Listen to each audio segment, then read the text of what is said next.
alô, seja bem-vindo a mais um vídeo aqui no meu canal. E o tema da aula de hoje, nós vamos falar um pouco sobre a organização dos seres vivos e sobre as células. Nós vamos começar falando o que seria esse nível de organização dos seres vivos.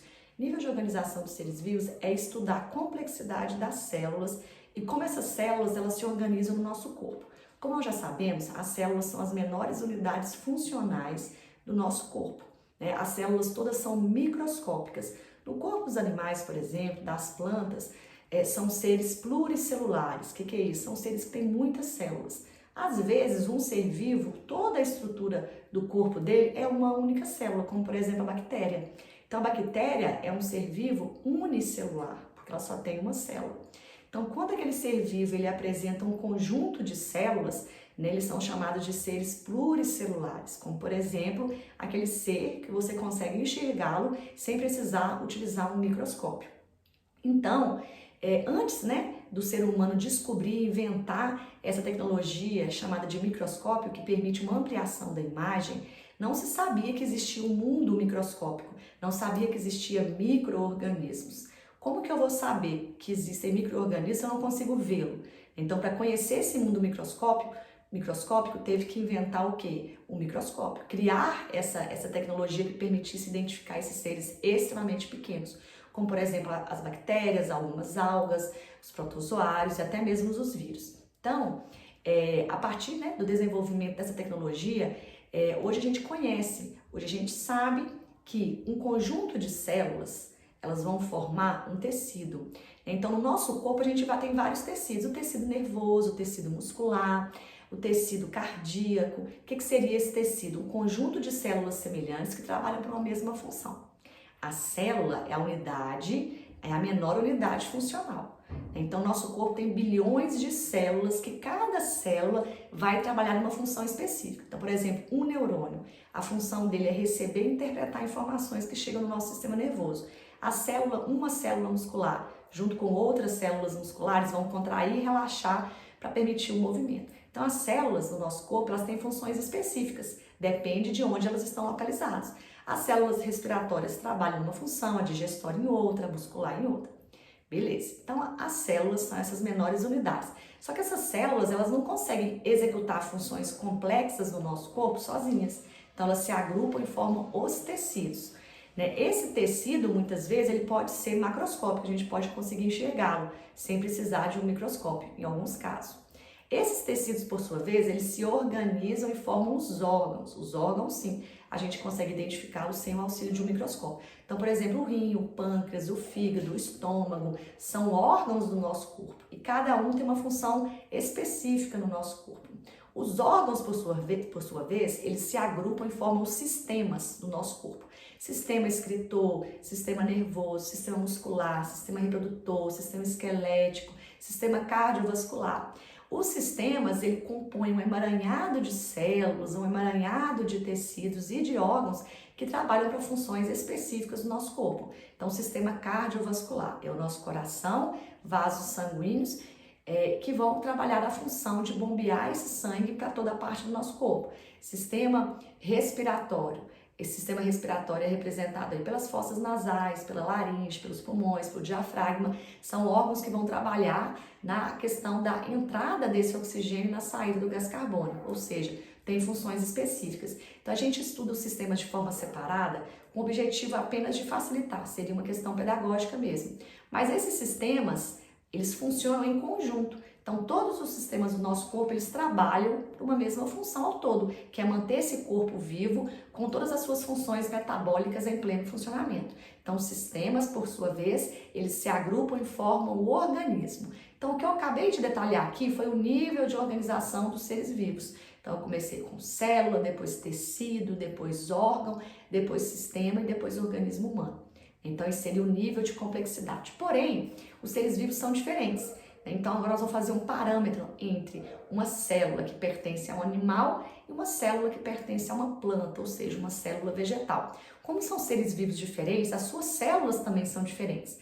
A célula animal, por exemplo, ela vai ter várias organelas que a célula vegetal vai ter. Então, por exemplo, a membrana plasmática, que é aquela estrutura que vai delimitar a célula, o núcleo, que vai armazenar o DNA. O citoplasma é aquele líquido gelatinoso onde as organelas ficam misturadas e mergulhadas aí na célula.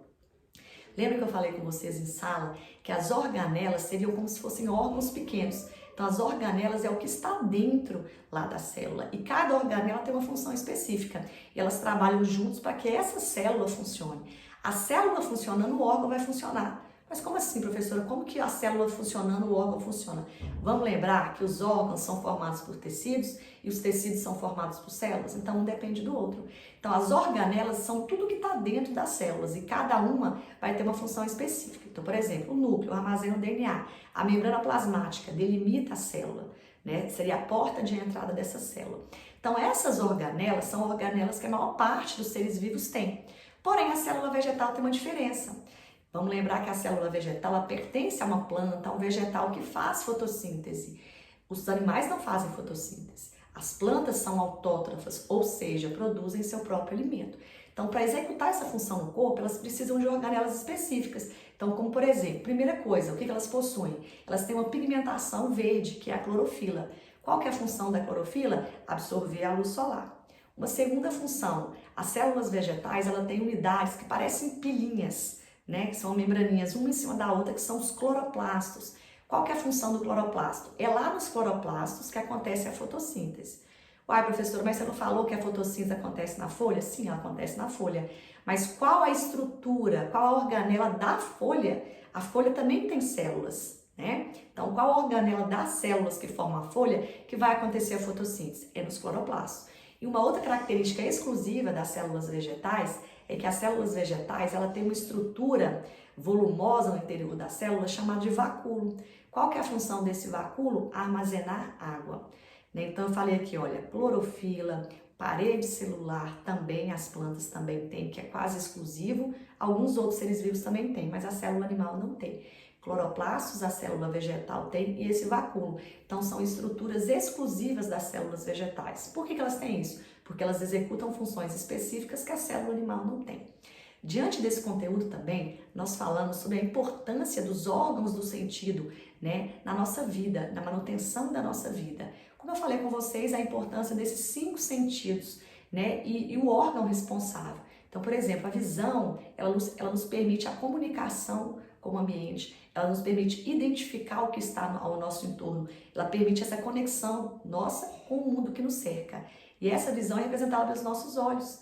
Então, isso também nos protege. Os órgãos do sentido, gente, eles garantem uma melhor sobrevivência. E a gente depende desses órgãos para nos manter vivos. Outro órgão do sentido extremamente importante seria o tato.